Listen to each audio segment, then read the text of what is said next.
L'eau offre refuge et abondance à une faune qui dépend d'elle.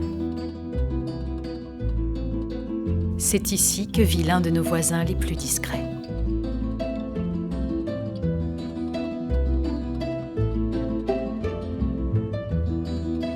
Cet animal pas comme les autres, c'est le castor.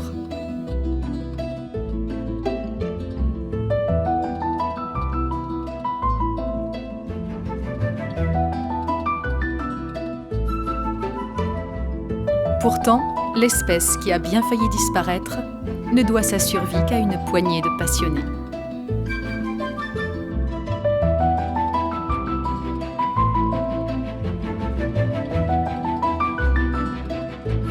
Aujourd'hui, nous devons réapprendre à vivre aux côtés de cet ambassadeur du monde sauvage, qui a toujours intrigué, surpris et fasciné les hommes.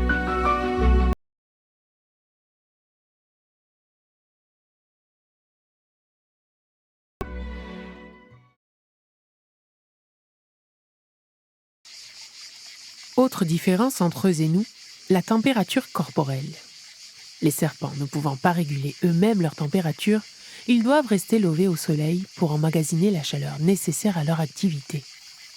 Mais ils le feront toujours à proximité d'abris, pour se protéger des prédateurs.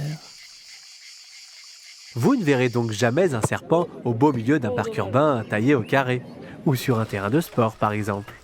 À part si celui-ci est accompagné de haies, de ronciers, de tas de bois, de murets ou de souches d'arbres. Bref, des cachettes en nombre suffisant pour se déplacer en toute quiétude.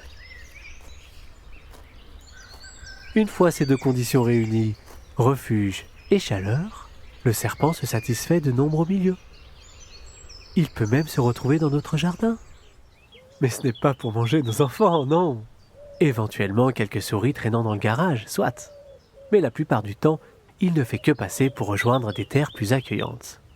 D'ailleurs, ce serpent qui visite votre jardin est peut-être une couleuvre verte et jaune.